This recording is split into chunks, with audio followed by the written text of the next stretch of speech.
जी हाँ दोस्तों, स्वागत है आपका फिर से जेडेक्स न्यूज़ में। शुरू करते हैं आज की खबरों का सिलसिला। आज सबसे बड़ी जो खबर निकल कर आ रही है उससे दोस्तों सबसे बड़ी खबर निकली है आज भारत के प्रधानमंत्री नरेंद्र मोदी और डेनमार्क के पीएम के बीच जो बातचीत हुई है वर्चुअल मीटिंग के रूप में। उस मीटिंग से दोस्तों दोनों ही देशों के बीच में मीटिंग हुई है। भारत के प्रधानमंत्री नरेंद्र मोदी जी ने डेनमार्क के पीएम को कहा है कि भारत ने दुनिया में एक नई सप्लाई चेन बनाने का काम किया है जिसमें हम चाइना का बॉयकॉट कर रहे हैं और इस सप्लाई चेन में आप भी अपना सामान ले सकती हैं। और इस सप्लाई चेन में 3 देश हैं, भारत, ऑस्ट्रेलिया और जापान। और दोस्तों उन्होंने कहा इस कोविड क्राइसिस ने हमें सिखाया है कि आज कोरोना वायरस के रूप में किसी भी एक देश पर डिपेंडेंट नहीं होना चाहिए और इसी के चलते हमने एक सप्लाई चेन बनाई है और चाइना का बॉयकॉट किया है।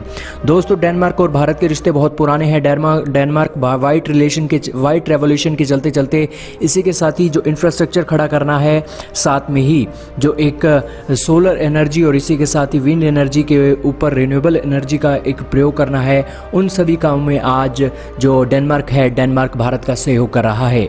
और दोस्तों यही कारण है कि आज भारत और डेनमार्क मिलकर एक बहुत ही बड़ा काम कर रहे हैं यूरोप के देशों में चीन को खदेड़ने के लिए। और ये मीटिंग बहुत अहम हुई थी जो कल हो चुकी है। चलते हैं अगली खबर पर। यह खबर जो है India deploy long range missile Nirbhaya to tackle Chinese threat. जी हाँ दोस्तों, जैसा कि आप जानते ही हैं कि भारत और चीन के तनाव के बीच में भारत ने 1000 किलोमीटर की दूरी वाली निर्भया मिसाइल को तैनात कर दिया है। आखिरकार इस मिसाइल की क्या खासियत है? दोस्तों इस मिसाइल की सबसे बड़ी खासियत है कि ये न्यूक्लियर हमला करने के लिए जानी जाती है और इस हमले को एक अंजाम देने के लिए भारत सरकार ने इसे एक चाइना की टेरिटरी और इसी के साथ भारत चीन के बॉर्डर पर तैनात किया है। हालांकि ये एक अभी 2017-18 में इसके टेस्ट ही हो रहे थे। आखिरी के 2 टेस्ट सक्सेसफुल रहे थे, लेकिन इससे पहले के जो टेस्ट 2015-16 में हुए थे वो टेस्ट काफ़ी अनसक्सेसफुल रहे थे। लेकिन फिर भी भारत ने चीन के खिलाफ स्वदेशी तकनीक को एक भरोसा दिया है और इससे आप समझ सकते हैं कि आज चीन से निपटने के लिए भारत के स्वदेशी हथियारों को बॉर्डर पर लाया जा रहा है। आपकी जानकारी के लिए बताएं कि निर्भय आकाश और इसी के साथ ही ब्रह्मोस मिसाइल भारत ने बॉर्डर पर तैनात कर रखी है चाइना के एग्रेशन से निपटने के लिए। हालांकि इसकी सबसे बड़ी एक नाकामी ये है इस मिसाइल की कि ये 0.7 और 0.5 मैक की स्पीड से उड़ती है, जिस कारण से इसे एयर डिफेंस एक surface to air defence system से टारगेट करना आसान हो जाता है। लेकिन दोस्तों जिस तरीके से ये एक लो ऑर्बिट और 500 मीटर से 4 किलोमीटर तक की ऊंचाई तक जमीन से जिस तरह से सफ़र करती है, उस हिसाब से देखा जाए तो ये एक रडार के पकड़ में नहीं आती है, लेकिन डिफेंस सिस्टम से इसे खतरा जरूर है।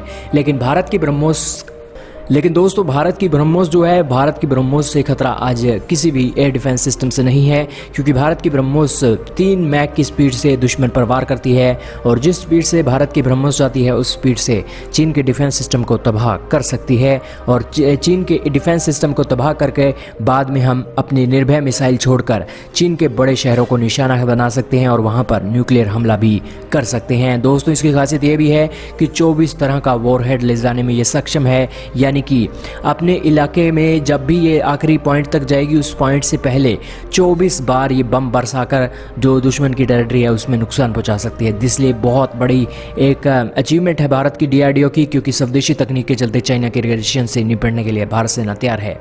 चलते हैं अगली खबर पर। यह खबर जो है चाइना से।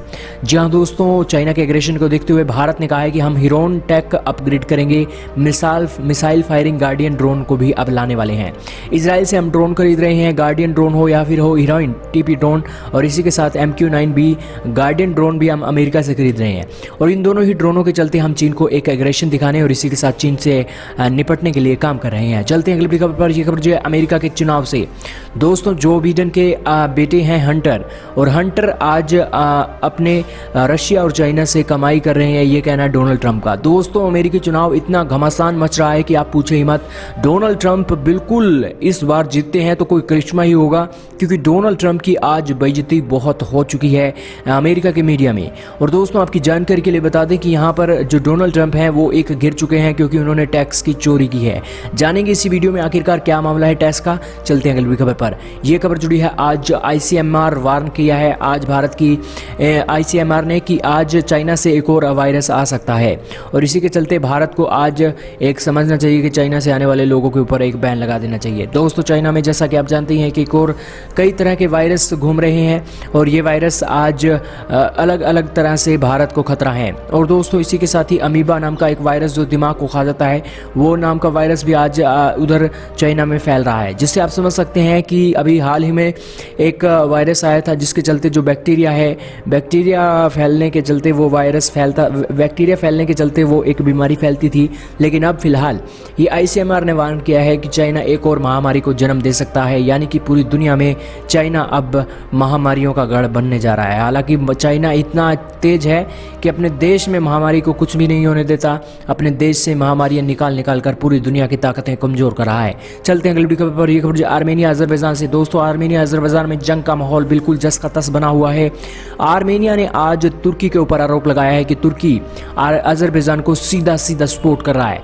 और दोस्तों इसी के चलते अजरबैजान को कहा है आर्मेनिया ने कि अगर आप इस तरह से सपोर्ट लेंगे तो हम रशिया के पास जाएंगे, रशिया की आर्मी हमें सपोर्ट देगी। लेकिन दोस्तों रशिया की आर्मी यहाँ पर फुल्ली तरीके से सपोर्ट नहीं कर रही है, जिस तरीके से तुर्की के जो एक कह सकते हैं कि ड्रोन आज आर्मेनिया के ऊपर नुकसान पहुंचा रहे हैं। चलते हैं अगली खबर पर। यह खबर जॉनसन से, यूके के PM बोरिस जॉनसन से। और दोस्तों बोरिस जॉनसन ने आज तुर्की को घेर लिया है। मेडिटेरियन टेंशन के बीच ग्रीस के ऊपर जो मसला हो रहा था, फ्रांस के बाद आज ब्रिटेन ने आज तुर्की को घेरा है। बहुत अच्छी खबर है कि तुर्की को घेरने के लिए यूरोप के देश आज आगे आ रहे हैं और इसी की कड़ी में ब्रिटेन के PM बोरिस जॉनसन भी आगे आए हैं। तो दोस्तों चलते हैं अगली खबर पर। यह खबर जो आर्मेनिया अजरबैजान के क्लैशेस से ही दोनों ही देशों के बीच में जो विवाद है, विवाद कोई आज का नहीं है, लेकिन 2016 से पहले 1990 में भी एक जंग दोनों देशों ने लड़ी है। 30,000 से ज़्यादा जाने दोनों ही देशों के लोगों ने एक गवाही है, लेकिन फिर भी जो एक मसला हल नहीं हुआ है। आज भी अजरबैजान और आर्मेनिया लड़ रहे हैं और इसी लड़ाई के बीच रशिया और तुर्की दोनों देशों को सपोर्ट कर रहे हैं और दोनों ही देशों से मोटी रकम छाप रहे हैं। चलते हैं अगली खबर पर। यह खबर जो अजरबैजान आर्मेनिया कॉन्फ्लिक्ट से UN के चीफ एंटोनियो गुटेरेस ने आज कहा है कि दोनों ही देशों को आज क्लैशेस को रोक देना चाहिए। लेकिन दोस्तों इतने बड़े मंच की आखिरकार सुनने वाला कौन है? इन मंचों की कोई भी हैसियत नहीं रह जाती है जब दोनों देशों में हथियार उठ जाते हैं। आखिरकार यूनाइटेड नेशन की क्या ताकत है आज कि आर्मेनिया अजरबैजान को रोक दे? और यही कारण है कि इतने बड़े मंच होने के कारण आज ये बिल्कुल नाकाम हो रहे हैं कि आज जंग को रोक सकें। और दोस्तों अगर ये इस तरह से चलता रहा तो बहुत जल्द चाइना के साथ भी जंग जो होगी, उस जंग को भी रोकने में यही यूनाइटेड नेशन के मंच आज असफल रहेंगे। क्योंकि दोस्तों यूनाइटेड नेशन का मंच आज अपने रिफॉर्म को मंजूरी नहीं दे रहा है। यही कारण है कि दुनिया में आज युद्ध का संकट बढ़ रहा है, लेकिन फिर भी UN के चीफ एंटोनियो गुटेरेस और इसी के साथ ही यूनाइटेड नेशन के बड़े एम्प्लॉय आज इस बारे में ध्यान नहीं दे रहे हैं। और यही कारण है कि अगर युद्ध हो जाता है, अगर भारत को एक UN में एंट्री नहीं देगी तो ये युद्ध दुनिया का अंत होगा, कहना गलत नहीं होगा। चलते हैं अगली खबर पर। यह खबर जो है सर्जिकल स्ट्राइक से। दोस्तों 4 साल पहले भारत ने सर्जिकल स्ट्राइक की थी पाकिस्तान के ऊपर और आज उसको लेकर एक लेफ्टिनेंट जनरल ने आज अपना एक बयान दिया है और उसी बयान में कहा है कि रक्षा मंत्री पर्रिकर और सेना प्रमुख उनके साथ दफ्तर में थे और 3 घंटे में हमें सर्जिकल स्ट्राइक की इजाज़त मिल गई थी और जिसके बाद हमने सर्जिकल स्ट्राइक में बिल्कुल धावा बोल दिया था और पाकिस्तान को भी होश उठ गए थे कि आखिरकार उसके साथ क्या हो गया है। चलते हैं अगली खबर पर। यह खबर जो अमेरिकी राष्ट्रपति की टैक्स चोरी से। डोनाल्ड ट्रंप ने 2017 में सिर्फ 55,000 रुपये का टैक्स दिया है। इसी साल उसकी फर्म ने भारत में 1 करोड़ रुपए का टैक्स चुकाया है। और दोस्तों अब अमेरिकी राष्ट्रपति बोल रहे हैं कि आखिरकार जो उन्होंने टैक्स कम दिया है उसका सबसे बड़ा कारण ये है कि अमेरिका में उनकी कंपनियों को घाटा पड़ रहा है। हालांकि अमेरिकी राष्ट्रपति को एक जरूरी नहीं है कि वो अपनी जो एक रिटर्न है, टैक्स रिटर्न है, उसको आज पब्लिक करें, लेकिन इसी के साथ ये मीडिया रिपोर्ट में आया है तो डोनाल्ड ट्रंप भी कह रहे हैं हाँ उन्होंने 55,000 रुपये टैक्स दिया था और उस समय उन्हें घाटा पड़ा था। यही कारण है कि उनका टैक्स में कमी हुई है। दोस्तों आज एक एवरेज अमेरिकन लोग कितना टैक्स देते हैं इस बारे में भी जान लेते हैं। दोस्तों अमेरिका का एक टीचर $7239 टैक्स देता है। और दोस्तों इसी के साथ फायर फाइटर आज करीब $5283 का टैक्स देता है। नर्सिस 10,216 का टैक्स देती हैं, जबकि डोनाल्ड ट्रंप जो कि अमेरिका के राष्ट्रपति हैं सिर्फ $750 देते हैं। यही कारण है कि आज उनकी किरकिरी हो रही है, क्योंकि लोगों का कहना है कि आज डोनाल्ड ट्रंप इस तरीके से अगर चलाएंगे अपने देश को और अगर इस तरह से टैक्सेस में छूट हासिल करेंगे तो आखिरकार देश कैसे चलेगा। हालांकि लोगों के लिए आज साधारण लोगों के लिए भारी भरकम मात्रा में टैक्स लिया जा रहा है, लेकिन फिर भी आज डोनाल्ड ट्रंप के खिलाफ टैक्सेस में बहुत कटौती की जा रही है। चलते हैं अगली बड़ी खबर पर। यह खबर जो है IPL से। दोस्तों 17 करोड़ के विराट कोहली का सीजन फ्लॉप हो गया है। 3 मैच में सिर्फ 18 रन बनाए हैं। हालांकि इनकी किस्मत ही ख़राब है, आरसीबी टीम की ही किस्मत ख़राब है कि ये कभी भी चली नहीं है, ना ही इसने कोई खिताब जीता है। और विराट कोहली एक फेलियर हैं आरसीबी के लिए, कहना गलत नहीं होगा। लेकिन इसी के साथ ही प्रीति जिंटा ने इनका बचाव किया है। उन्होंने कहा है कि आज फेलियर होता है, कुछ समय का होता है, लेकिन जो एक क्लास है, क्लास परमानेंट होती है। लेकिन 17 करोड़ रुपए में बिके हैं विराट कोहली, लेकिन 17 करोड़ रुपए के हिसाब से 17 एक रन भी नहीं बना पाए हैं, हालांकि 18। तो वहीं दोस्तों विराट कोहली के परफॉर्मेंस पर आपका क्या कहना है, कमेंट सेक्शन में राय जरूर लिखिएगा।